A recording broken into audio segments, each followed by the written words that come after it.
ગુજરાતમાં મેઘો મહેરબાન, નદી, ડેમ, તળાવો છલકાયા. ગુજરાતમાં મેઘરાજાની મહેર યથાવત છે. રાજ્યમાં થયેલા સારા વરસાદને કારણે નદીઓ, ડેમ, તળાવો અને ચેકડેમોમાં નવા નીરની આવક થઈ છે. અમરેલીમાં તો ગાગડીઓ નદીના મનમોહક આકાશી દ્રશ્યો સામે આવ્યા છે, જ્યારે રાજ્યના અનેક ડેમ પાણીથી છલોછલ બન્યા છે. અમરેલી જિલ્લામાં મેઘરાજાએ મન મૂકીને મહેર વરસાવતા જળાશયો, તળાવો અને ચેકડેમો પાણીથી છલોછલ ભરાઈ ગયા.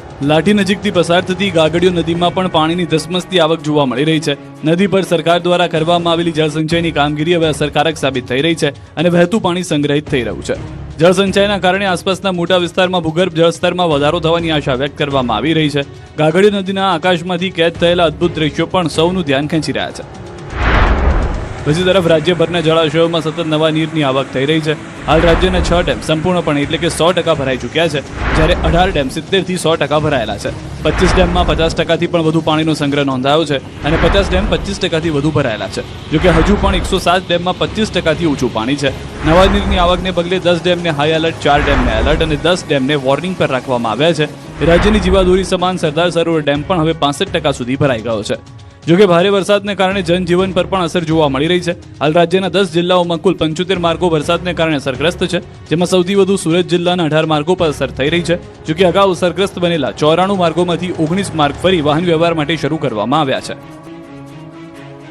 જોકે વરસાદ ખેંચાતા હજુ પણ કચ્છ, દ્વારકા અને જામનગરના ખેડૂતો ચિંતિત છે. કચ્છ માટે અંબાલાલ પટેલે કરી મોટી આગાહી. મોન્સૂન ધરી પણ ઘણીવાર ઉપર ચડી જાય છે અને બંગાળ ઉપસાગરનો ભેજ પણ ઉત્તર ગુજરાતમાં પહોંચે છે, રાજસ્થાનના ભાગમાં પહોંચે છે, પણ કચ્છના ભાગમાં કેટલા ભાગમાં થોડો ઢાંકો રાખે છે. ગુજરાતમાં વરસાદની અનિશ્ચિતતા વચ્ચે હવામાન નિષ્ણાંત અંબાલાલ પટેલે આગામી દિવસોને લઈને મહત્વની આગાહી કરી છે. સૌરાષ્ટ્ર માટે રાહતના સમાચાર છે, જ્યારે કચ્છના લોકોને હજુ થોડી વધુ રાહ જોવી પડી શકે છે. રાજ્યમાં અત્યાર સુધીમાં સરેરાશ 24.63% વરસાદ નોંધાયો છે, પરંતુ કચ્છ અને પશ્ચિમ સૌરાષ્ટ્રના કેટલાક વિસ્તારોમાં હજુ પણ વરસાદની ખેંચ જોવા મળી રહી છે. હવામાન નિષ્ણાંત અંબાલાલ પટેલના અનુમાન મુજબ 13 થી 16 જુલાઈ દરમિયાન રાજ્યના વિવિધ વિસ્તારોમાં હળવાથી મધ્યમ વરસાદી ઝાપટા પડી શકે છે, જ્યારે 16 જુલાઈના અષાઢી બીજના દિવસે પણ વરસાદની શક્યતા વ્યક્ત કરવામાં આવી છે. તેમણે જણાવ્યું કે બંગાળના ઉપસાગરમાં નવી સિસ્ટમ બનવાની શક્યતા છે, જોકે તેને માર્ગ ઉપર ઉત્તર ભારત તરફ રહેવાની સંભાવના છે. તેમ છતાં 17 થી 22 જુલાઈ દરમિયાન સૌરાષ્ટ્રમાં વરસાદનું જોર વધવાની શક્યતા છે. ઉપરાંત કચ્છ માટે હજુ થોડી રાહ જોવી પડશે.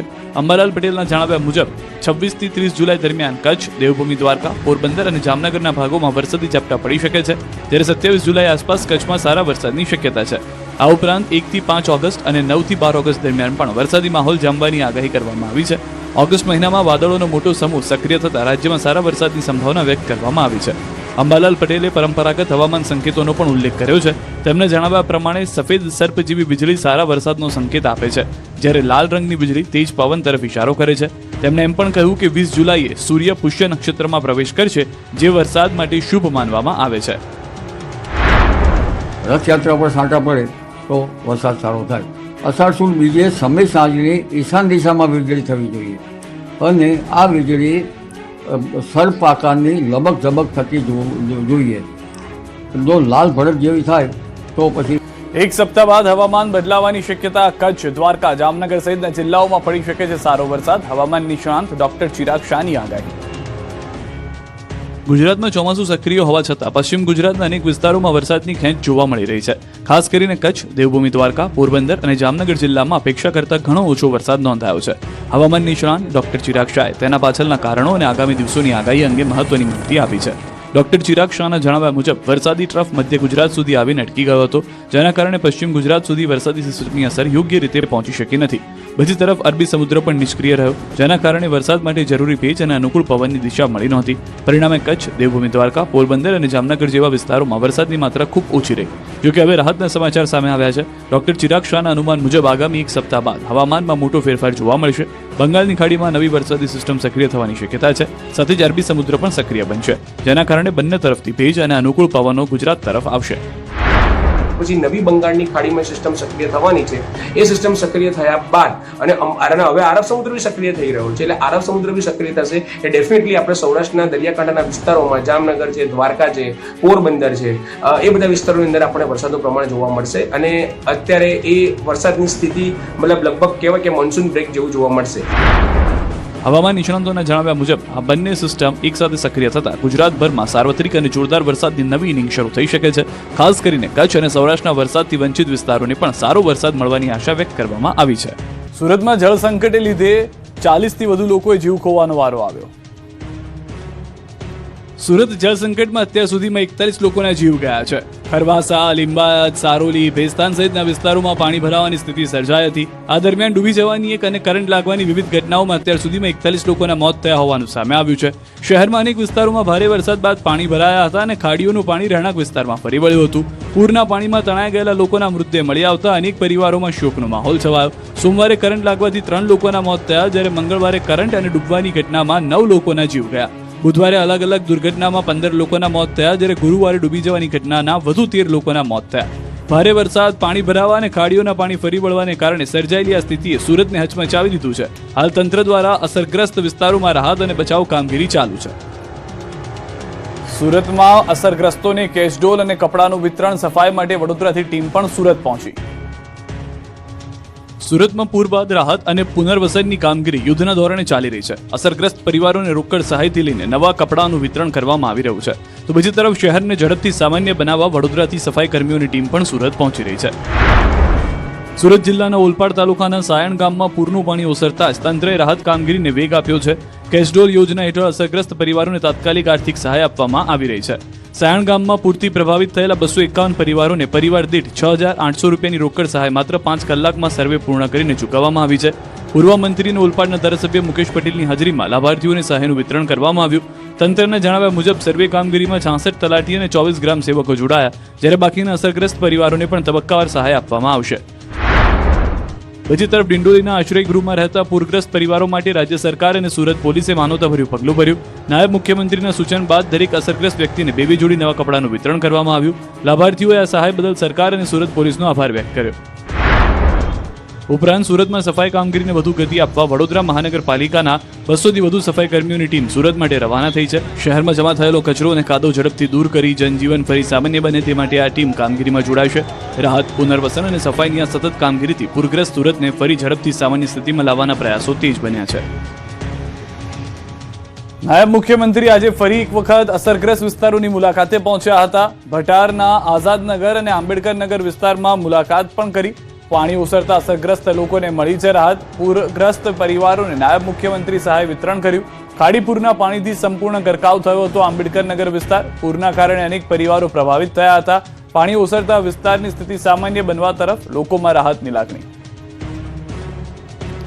મધરાત્રે પણ નાયબ મુખ્યમંત્રીએ સુરતના પર્વત પાટિયા વિસ્તારની મુલાકાત લીધી હતી. અધિકારીઓ સાથેની સમીક્ષા બેઠક બાદ પૂરગ્રસ્ત વિસ્તારની મુલાકાત લીધી હતી. મધરાત્રે ચાલી રહેલી સફાઈ કામગીરીનું નિરીક્ષણ કર્યું. પાણી ઉતરેલા વિસ્તારોમાં તાત્કાલિક સફાઈ પૂર્ણ કરવા સૂચના આપી હતી. અસરગ્રસ્તોને ઝડપથી ઘરોમાં પરત ફરી શકે તેવી સુવિધા ઊભી કરવા આદેશ આપ્યા હતા. સુરતમાં ખાડીપુરના પાણી ઓસર્યા બાદ લોકોમાં આક્રોશ, ધારાસભ્યનો ઘેરાવો કર્યો. સુરતમાં ખાડીપુરના પાણી ઓસર્યા બાદ હવે લોકોમાં ભારે આક્રોશ જોવા મળી રહ્યો છે. એક તરફ પૂરના પાણી ઓસર્યા બાદ સહાયનું વિતરણ થઈ રહ્યું છે. દિગ્ગજ નેતાઓ અને ઉચ્ચ અધિકારીઓ સ્થળની મુલાકાતે પહોંચી રહ્યા છે. કેશડોલ સહિતની સહાયનું વિતરણ થઈ રહ્યું છે. ત્યારે બીજી તરફ અલગ જ દ્રશ્યો જોવા મળ્યા છે. પાંડેસરાના વોર્ડ નંબર 28માં મુલાકાતે પહોંચેલા ઉધનાના ધારાસભ્ય મનુ પટેલનો સ્થાનિક ઉગ્ર વિરોધ જોવા મળી રહ્યો છે. ખાસ કરીને મહિલાઓએ ધારાસભ્યને ઘેરી લીધા હતા અને પોતાની આપવીતી જણાવી હતી. સતત 3 દિવસ સુધી રહેણાંક વિસ્તારોમાં પૂરના પાણી ભરાયેલા રહ્યા હતા. આ દરમિયાન હજારો પરિવારોને ખાવા પીવા, દવા અને શુદ્ધ પાણી માટે ભારે સંઘર્ષ કરવો પડ્યો. લોકોના ઘરોમાં ફર્નિચર, અનાજ અને ઇલેક્ટ્રિક સામાનને મોટું નુકસાન પહોંચ્યું. સ્થાનિકોનો આક્ષેપ છે કે પૂર સમયે તંત્ર દ્વારા કોઈ સમયસર રાહત કે બચાવ કામગીરી મળી નહોતી. વહીવટી તંત્રની લાપરવાહીના કારણે લોકોની મુશ્કેલીઓ બમણી થઈ ગઈ. આ ઉગ્ર વિરોધનો વિડીયો સોશિયલ મીડિયા પર પણ ખૂબ વાયરલ થઈ રહ્યો છે. હવે પૂરના પાણી ભરાવાની કાયમી સમસ્યાનો ઉકેલ લાવવા અને અસરગ્રસ્તોને તાત્કાલિક વળતર આપવા માંગ ઉઠી રહી છે. પોરબંદરમાં એનડીઆરએફની ટીમ સજ્જ, આધુનિક સાધનો સાથે કોઈ પણ પરિસ્થિતિને પહોંચી વળવા તૈયાર. કુદરતી આપત્તિઓ સામે આગોતરી તૈયારીના ભાગરૂપે પોરબંદરમાં એનડીઆરએફની ટીમ તૈનાત કરવામાં આવી છે. પૂર, વાવાઝોડું કે અતિવૃષ્ટિ જેવી પરિસ્થિતિમાં જાનમાલનું નુકસાન અટકાવવા માટે ટીમને તમામ આધુનિક સાધનોથી સજ્જ કરવામાં આવી છે. ઇન્ચાર્જ ઇન્સ્પેક્ટરના નેતૃત્વ હેઠળ આવેલી આ ટીમ કોઈ પણ પ્રકારની કુદરતી આફત કે કટોકટીની સ્થિતિમાં તાત્કાલિક બચાવ અને રાહત કામગીરી માટે તૈયાર રહેશે. ટીમ પાસે boats, life jackets, life boy અને OBM જેવા આધુનિક બચાવ સાધનો ઉપલબ્ધ છે. સાથે જ ઇમારત ધરાશાયી થવા જેવી દુર્ઘટનામાં રેસ્ક્યુ ઓપરેશન માટે ચિમ્પિંગ હેમર, RRSA જેવા વિશેષ સાધનો પણ ટીમ પાસે છે. પૂર, વાવાઝોડું અથવા અન્ય આપત્તિ સમયે અસરગ્રસ્ત લોકોને ઝડપથી મદદ મળી રહે તે માટે તમામ જરૂરી તૈયારીઓ પૂર્ણ કરવામાં આવી છે. NDRFની ટીમ 24 કલાક કાર્યરત રહેશે અને કોઈ પણ મુશ્કેલ પરિસ્થિતિમાં નાગરિકોની સુરક્ષા તથા સલામતી માટે તાત્કાલિક કામગીરી હાથ ધરશે. સુરેન્દ્રનગર જિલ્લામાં વાવણી લાયક વરસાદથી ખેડૂતો ખુશ, વાવણી કાર્યમાં જોડાયા. વાવણી લાયક છે એટલે ખેડૂતો પોતાનું તમામ પાક અત્યારે ઉગી ગયો છે અને ખેડૂતો કામે વધી ગયા છે. કાચું સોનું વરસ્યું તેવું કહેવાય. સુરેન્દ્રનગર જિલ્લામાં તાજેતરમાં વાવણી લાયક વરસાદ થતા ખેડૂતો ખુશખુશાલ જોવા મળી રહ્યા છે. ખેડૂતો નિંદામણ, દવા છંટકાવ સહિતની કામગીરીમાં લાગી ગયા છે. સારા વરસાદથી કપાસ, મગફળી, જુવાર સહિતના પાકને ફાયદો થવાની આશા છે અને હવે આગામી સમયમાં સારો વરસાદ પડશે તેવી ખેડૂતોને આશા છે. ચાલુ વર્ષે જૂન મહિનાના અંત સુધી વાવણી લાયક વરસાદ ન થતા ખેડૂતો ચિંતાતુર બની ગયા હતા, પરંતુ આખરે સુરેન્દ્રનગર સમગ્ર જિલ્લામાં સાર્વત્રિક વાવણી લાયક વરસાદ થતા ખેડૂતોમાં ખુશીની લાગણી ફેલાઈ ગઈ હતી. સુરેન્દ્રનગર જિલ્લો કપાસનું હબ ગણવામાં આવે છે, જેથી જિલ્લામાં સૌથી વધુ વાવેતર કપાસનું કરવામાં આવે છે. ત્યારે અત્યાર સુધીમાં જિલ્લામાં 3.5 લાખ હેક્ટર કરતાં વધુ જમીનમાં કપાસ, મગફળી, જુવાર તેમજ અન્ય રોકડિયા પાકનું વાવેતર કરવામાં આવ્યું છે અને સારો વરસાદ થતાં ખેડૂતો હાલ ખેતીકામમાં લાગી ગયા છે અને વરસાદ બંધ થયા બાદ હવે ખેડૂતો ખેતરમાં નિંદામણ, દવા છંટકાવ સહિતની કામગીરી કરી રહ્યા છે. જોકે હજુ સુધી સામાન્ય વરસાદ પડ્યો છે, પરંતુ ખેતી માટે ફાયદાકારક હોવાથી ખેડૂતો ખુશ જોવા મળી રહ્યા છે. અરવલ્લીમાં ચાંદીપુરા સામે લડવા માટે લેવાયા અગમચેતીના પગલાં, કાચા મકાનોમાં દવાનો છંટકાવ. અરવલ્લી, સાબરકાંઠા અને પંચમહાલ જિલ્લામાં ચાંદીપુરા વાયરસે કહેર વર્તાવ્યો છે. હવે સતર્કતાના ભાગરૂપે અરવલ્લીના માલપુર અને મેઘરજના ગ્રામ્ય વિસ્તારોમાં દવાનો છંટકાવ કરાયો. 2024માં અરવલ્લીમાં ચાંદીપુરાના કેસ નોંધાયા, એટલે આ વખતે સ્થાનિક આરોગ્ય વિભાગે પાણી પહેલા જ પાળ બાંધવાનું શરૂ કર્યું. ગ્રામ્ય વિસ્તારોમાં કાચા મકાનમાં તકેદારીના ભાગરૂપે દવાનો છંટકાવ કરાયો. કાચા મકાનમાં રહેતા બાળકોને આ વાયરસ પહેલા શિકાર બનાવે છે. કાચા મકાનમાં સેન્ડફ્લાય નામની માખી પેદા થતી હોવાનો દાવો છે, જેનાથી આ વાયરસ ફેલાય છે. મહત્વનું છે કે સાબરકાંઠા અને દાહોદમાં વાયરસ વકર્યો છે. દાહોદ અને સાબરકાંઠામાં અત્યાર સુધીમાં 11 કેસ નોંધાઈ ચૂક્યા છે, જેમાંથી 5 બાળકોના મોત થયા છે. આરોગ્ય વિભાગની વાલીઓને સતર્ક રહેવાની અપીલ છે. બાળકોને તાવ આવે તો પ્રાથમિક ઉપચાર કરવાની જગ્યાએ હોસ્પિટલ લઈ જઈ યોગ્ય સારવાર કરવા પણ તંત્રે અપીલ કરી છે. આ તરફ સાબરકાંઠામાં ચાંદીપુરા વાયરસને લઈને વધતી ચિંતા વચ્ચે હિંમતનગરના ધારાસભ્યએ સિવિલ હોસ્પિટલની મુલાકાત લીધી. ધારાસભ્ય વીડી ઝાલાએ સારવાર હેઠળ રહેલા 2 દર્દીઓને મુલાકાત લઈ તેમના સ્વાસ્થ્ય અંગે માહિતી મેળવી હતી. ત્યારબાદ ધારાસભ્યએ RMO, મેડિકલ ઓફિસર અને તબીબી સ્ટાફ સાથે બેઠક કરી. સારવાર, દવાઓની ઉપલબ્ધતા અને દર્દીઓને આપવામાં આવતી સુવિધાની સમીક્ષા કરી. તેમણે હોસ્પિટલ પરિસર સહિત તમામ સ્થળોએ સ્વચ્છતા જાળવવા પર ભાર મૂક્યો અને લોકોને ગભરાવાને બદલે આરોગ્ય વિભાગની માર્ગદર્શિકાનું પાલન કરવા અપીલ કરી હતી. ગીર સોમનાથના ઉનામાં નશેડી શિક્ષકની કરતૂત, વિદ્યાર્થી પાસે દારૂ મંગાવ્યો. આ દ્રશ્ય જુઓ. એક ઓફિસ, 2 વ્યક્તિ અને એક નાનો બાળક. બાળક પહેલા એક વ્યક્તિને કેટલીક ચલણી નોટ આપે છે. આ વ્યક્તિ તે ગણી અને મૂકી દે છે. ત્યારબાદ બાળક પોતાના ખિસ્સામાંથી એક બોટલ કાઢે છે. આ વ્યક્તિ તેને નિહાળે છે, ચેક કરે છે, ટેબલ પર મૂકે છે. બાળકની પીઠ થપથપાવે છે અને મોકલી દે છે. જોકે આ સામાન્ય વાત નથી. જે વ્યક્તિ બોટલ લઈને બાળકની પીઠ થપથપાવે છે તે શિક્ષક છે અને જે બાળક છે તે સ્કૂલનો વિદ્યાર્થી, અને વિદ્યાર્થી જે બોટલ પર આપે છે તે દારૂની બોટલ હોવાનો દાવો છે. પકડીને ડેલા પાસે લઈ જાય. હા, કે ચાબ મંગેલ ચટકી દે, ના પાડીએ કોઈ મોકલે. દ્રશ્યો ગીર સોમનાથના ઉના તાલુકાની ખાપડ ગામની પ્રાથમિક શાળાના છે. ગીર સોમનાથ જિલ્લાના ઉના તાલુકાના ખાપડ ગામની પ્રાથમિક શાળા વિવાદમાં આવી છે. અહીં ફરજ બજાવતા શિક્ષક હરેશ ગોસ્વામી પર વિદ્યાર્થી પાસે દારૂ મંગાવવાનો ગંભીર આક્ષેપ છે. માહિતી મુજબ શિક્ષકે વિદ્યાર્થીને 500 રૂપિયા આપી દારૂ લાવવા મોકલ્યો હોવાનો આરોપ છે. દાવો છે કે પહેલી વાર નથી, વિદ્યાર્થીને અગાઉ પણ અનેક વખત દારૂ લેવા મોકલ્યો છે. વિદ્યાર્થીએ ના પાડી હોવા છતાં તેના પર દબાણ કરવામાં આવ્યાનો પણ આક્ષેપ છે. આ વખતે ઘટનાના CCTV સામે આવ્યા છે, જેથી સમગ્ર મામલો પ્રકાશમાં આવ્યો. ઘટનાની જાણ થતાં સ્થાનિક સ્તરે ભારે ચર્ચા શરૂ થઈ અને જવાબદાર શિક્ષક સામે કડક કાર્યવાહી કરવાની માંગ ઉઠી. સાથે જ વિદ્યાર્થી જ્યાંથી દારૂ લઈ આવ્યો હતો તે અડ્ડા અને બુટલેગર સામે પણ કાર્યવાહીની માંગણી ઉઠી છે. એવું કહેવામાં આવે છે કે આ છોકરો આજકાલથી નહીં પણ ઘણા ટાઈમથી લાવતો હશે, ખબર હમણાં પડી. પણ અમારી બીજી એક જ માંગ છે કે એ છોકરો દારૂ જે લેવા ગયો હતો એ ક્યાંથી લાવ્યો એ પણ એક તપાસનો વિષય છે. જે દરમિયાન સમગ્ર મામલે ઉના પોલીસે પણ તાત્કાલિક કાર્યવાહી હાથ ધરી. પોલીસની ટીમે ખાપડ ગ્રામની પ્રાથમિક શાળાની મુલાકાત લઈને શિક્ષકના ક્લાસરૂમની તપાસ કરી. તપાસ દરમિયાન ક્લાસરૂમમાંથી દારૂની એક બોટલ કબજે કરવામાં આવી હોવાનું પોલીસ સૂત્રો પાસેથી જાણવા મળ્યું છે. હાલ પોલીસ સમગ્ર મામલે વધુ તપાસ કરી રહી છે. વધુ તપાસમાં ચોંકાવનારી વિગતો સામે આવી શકે છે. નશાખોર શિક્ષકની ધરપકડ, સ્કૂલમાંથી પણ સસ્પેન્ડ કરાયો. ઉનાના ખાપટ ગામની પ્રાથમિક શાળામાં વિદ્યાર્થી પાસે દારૂ મંગાવવાના આક્ષેપમાં શિક્ષકની ધરપકડ કરી લેવાઈ છે. ઉના પોલીસે શિક્ષકની ધરપકડ કરી તેમની સામે પ્રોહિબિશન એક્ટની કલમ 65 મુજબ ગુનો નોંધ્યો છે. ખાપટ પ્રાથમિક શાળાના આચાર્ય દ્વારા પોલીસમાં ફરિયાદ કરવામાં આવ્યા બાદ આ કાર્યવાહી કરવામાં આવી. બીજી તરફ આ સમગ્ર મામલો સામે આવ્યા બાદ શિક્ષણ વિભાગ પણ હરકતમાં આવ્યું છે. જિલ્લા પ્રાથમિક શિક્ષણ અધિકારીએ શિક્ષક હરેશ ગોસ્વામીને ફરજ મુક્ત કરી સસ્પેન્ડ કર્યા છે. આક્ષેપ મુજબ શિક્ષકે વિદ્યાર્થીને રૂપિયા 500 આપી દારૂ લેવા મોકલ્યો હતો. વિદ્યાર્થીએ ના પાડી હોવા છતાં પણ દબાણ કરવામાં આવ્યું હતું. સમગ્ર ઘટના આચાર્યને ધ્યાને આવતા દારૂની બોટલ સહિતના પુરાવા સાથે ઉચ્ચ અધિકારીઓને જાણ કરવામાં આવી હતી. મામલો સામે આવ્યા બાદ શિક્ષણ મંત્રી પ્રદ્યુમન વાજાએ પણ સ્પષ્ટતા કરી છે કે શાળામાં આ પ્રકારનું કૃત્ય કોઈ પણ રીતે સહન કરવામાં આવશે નહીં અને જવાબદાર સામે કડક કાર્યવાહી કરવામાં આવશે. હાલ પોલીસ દ્વારા સમગ્ર મામલે વધુ તપાસ હાથ ધરવામાં આવી રહી છે. વન્યજીવો અને સાપોના રેસ્ક્યુની અલગ અલગ ઘટના સામે આવી છે. ક્યાંક એસીમાંથી નીકળ્યો સાપ, ક્યાંક દીપડી બચ્ચા સાથે દેખાય. રાજ્યમાં વન્યજીવો અને સાપોના રેસ્ક્યુની અલગ અલગ ઘટનાઓ સામે આવી છે. ક્યાંક દુકાનના એસીમાંથી સાપ નીકળ્યો તો ક્યાંક રહેણાંક વિસ્તારમાં અજગર અને દીપડી જોવા મળતા લોકોમાં ભય ફેલાયો. બીજી તરફ ધોરાડ સંરક્ષણમાં વન વિભાગને મોટી સફળતા મળી છે. ગાંધીનગર જિલ્લાના દહેગામમાં એક અજીબ ઘટના સામે આવી. એક દુકાનમાં એસીમાંથી સાપ નીકળતા અફરાતફરીનો માહોલ સર્જાઈ ગયો હતો. દુકાનદારે એસી ચાલુ કરતા અંદરથી સાપ લટકતો જોવા મળ્યો હતો. ઘટનાની જાણ થતાં દુકાનદારે તાત્કાલિક સદભાવના ફાઉન્ડેશનનો સંપર્ક કર્યો. ટીમે લગભગ 1 કલાકની જહેમત બાદ સાપનું રેસ્ક્યુ કર્યું. જોકે એસી ચાલુ કરતી વખતે સાપના માથાના ભાગે ઈજા થઈ હોવાનું સામે આવ્યું અને બહાર કાઢ્યા બાદ થોડા સમયમાં તેનું મોત થયું. સાપ કેટલા સમયથી એસીની અંદર હતો તે અંગે કોઈ માહિતી મળી નથી. બીજી તરફ મહીસાગરના સંતરામપુરમાં નાની ક્યાર ગામના એક ઘરમાં અજગર જોવા મળ્યો. અજગરને જોઈ પરિવારજનોમાં ભય ફેલાયો. ઘટનાની જાણ થતાં વન વિભાગની ટીમ પહોંચી અને સુરક્ષિત રીતે અજગરનું રેસ્ક્યુ કરી તેને જંગલ વિસ્તારમાં છોડી દીધો. છોટાઉદેપુરના નસવાડી નજીક ધામસિયા ગામ પાસે હાઈવે નજીક દીપડી અને તેના 2 બચ્ચા જોવા મળતા ગ્રામજનોમાં ફફડાટ ફેલાયો. એક સ્થાનિક કર્મચારીએ તેનો વિડીયો બનાવી લોકોને સાવચેત રહેવાની અપીલ કરી હતી. જ્યારે કચ્છના પશ્ચિમ વન વિભાગની ધોરાડ સંરક્ષણમાં મોટી સફળતા મળી છે. નલિયાના ગ્રાસલેન્ડમાં જમ્પ સ્ટાર્ટ ટેકનિકની જન્મેલું ધોરડાનું બચ્ચું 50 દિવસથી વધુ સમય સુધી સફળતાપૂર્વક જીવિત રહ્યું. હવે આ બચ્ચાનું માતા સાથે કુદરતી આવાસમાં ફરી રહ્યું છે અને 100 થી 150 મીટર સુધી ઉડવા માટે સક્ષમ બન્યું છે. પ્રજાના ટેક્સના પૈસે અમદાવાદના કોર્પોરેટર અને અધિકારીને લીલા લહેર. મોબાઈલ લેપટોપની કરાશે લાણી.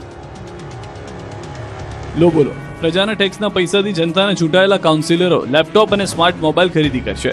તેમજ લાખો રૂપિયા પગાર લેતા અધિકારીઓ પણ હવે પ્રજાની ટેક્સના પૈસાથી મોબાઈલ ખરીદી કરશે. નવાઈની વાત તો એ છે કે કાઉન્સિલર અને અધિકારીઓ 1 લાખની મર્યાદામાં કાઉન્સિલર લેપટોપ ખરીદવાનો નિર્ણય કરાયો છે.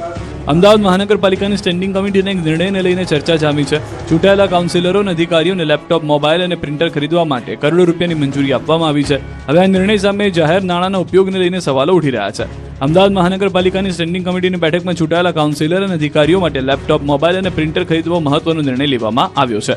192 કાઉન્સિલરોને લેપટોપ, મોબાઈલ અને પ્રિન્ટર ખરીદવા માટે અંદાજે 3 કરોડ 30 લાખ રૂપિયાનો ખર્ચ કરવામાં આવશે. જ્યારે ડેપ્યુટી કમિશનર સહિત 90 થી વધુ ક્લાસ 1 અધિકારીઓને લેપટોપ અને 1000 થી વધુ અધિકારીઓને મોબાઈલ આપવા માટે અંદાજે 3 કરોડ 82 લાખ રૂપિયાની જોગવાઈ કરવામાં આવી છે. નિયમો અનુસાર સામાન્ય કાઉન્સિલરોને 80,000 રૂપિયા સુધીનું લેપટોપ, 17,000 રૂપિયા સુધીનો મોબાઈલ અને 20,000 રૂપિયા સુધીનું પ્રિન્ટર ખરીદી કરી શકાશે. જ્યારે મેયર, ડેપ્યુટી મેયર, સ્ટેન્ડિંગ કમિટીના ચેરમેન, પક્ષના નેતા, દંડક અને વિપક્ષ નેતાને 40,000 રૂપિયા સુધીનો મોબાઈલ ખરીદવાની મંજૂરી આપવામાં આવી છે. બીજી તરફ ડેપ્યુટી કમિશનર સહિતના ક્લાસ 1 અધિકારીઓ 75,000 રૂપિયા સુધીનું લેપટોપ ખરીદી કરી શકશે.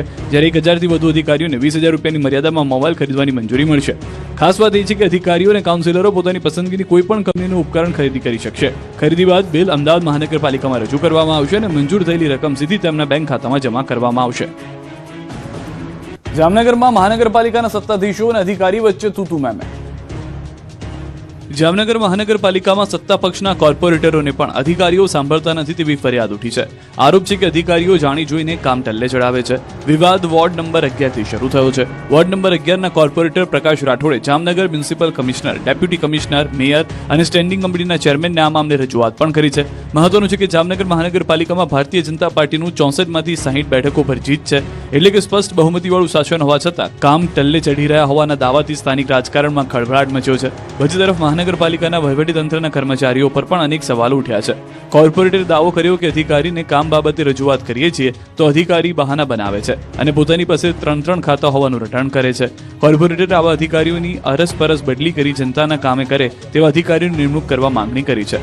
ગાર્ડન શાખા, વોટર શાખા, લાઇટ વિભાગ સહિતના અધિકારીઓ અવચંડાઈ કરતા હોવાનો આરોપ કોર્પોરેટર લગાવી રહ્યા છે. આમ સત્તાધીશો અને અધિકારીઓની તૂતુ મેમેમાં જનતાના કામ અટવાયા છે. સુરતના નાસિરનગર ડિમોલ્યુશન કેસમાં હવે કાનૂની વળાંક, સસ્પેન્ડેડ અધિકારી હાઈકોર્ટના શરણે. સુરતના નાસિરનગર ડિમોલ્યુશન કેસમાં હવે મોટો કાનૂની વળાંક આવ્યો છે. સસ્પેન્ડેડ એક્ઝિક્યુટિવ એન્જિનિયર સુજલ પ્રજાપતિએ સસ્પેન્શન ઓર્ડરને હાઈકોર્ટમાં પડકાર્યો છે અને પોતાની પુનઃસ્થાપનાની માંગ કરી છે. સુજલ પ્રજાપતિએ સસ્પેન્શન ઓર્ડર સામે સ્પેશિયલ સિવિલ એપ્લિકેશન દાખલ કરીને સસ્પેન્શન રદ કરવા અને નોકરી પર પુનઃસ્થાપિત કરવાની માંગ કરી.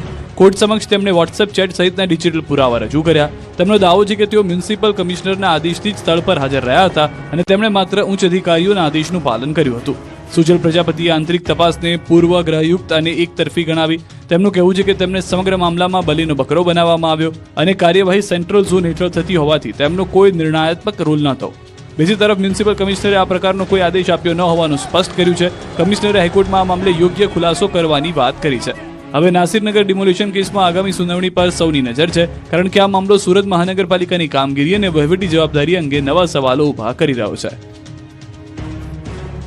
અમદાવાદમાં ડીપીએસ બોપલ સ્કૂલ બસ અકસ્માત મામલે મેનેજમેન્ટ તરફથી સત્તાવાર નિવેદન જાહેર કરાયું, જેમાં આજે શાળાના વિદ્યાર્થીઓને લઈ જતી એક બસ અને ટુ વ્હીલર સવાર વચ્ચે થયેલા ટ્રાફિક અકસ્માત અંગે તેમને ઊંડી ચિંતા વ્યક્ત કરી છે. શાળા વહીવટીતંત્રે વાલીઓ અને અન્ય લોકોને તાત્કાલિક ખાતરી આપતા જણાવ્યું છે કે વિદ્યાર્થીઓની સુરક્ષા તેમની સર્વોચ્ચ પ્રાથમિકતા છે અને બસમાં સવાર તમામ બાળકો સંપૂર્ણપણે સુરક્ષિત અને હિમખેમ હોવાથી તેઓને વૈકલ્પિક વાહન દ્વારા ઘરે મોકલી દેવામાં આવ્યા છે.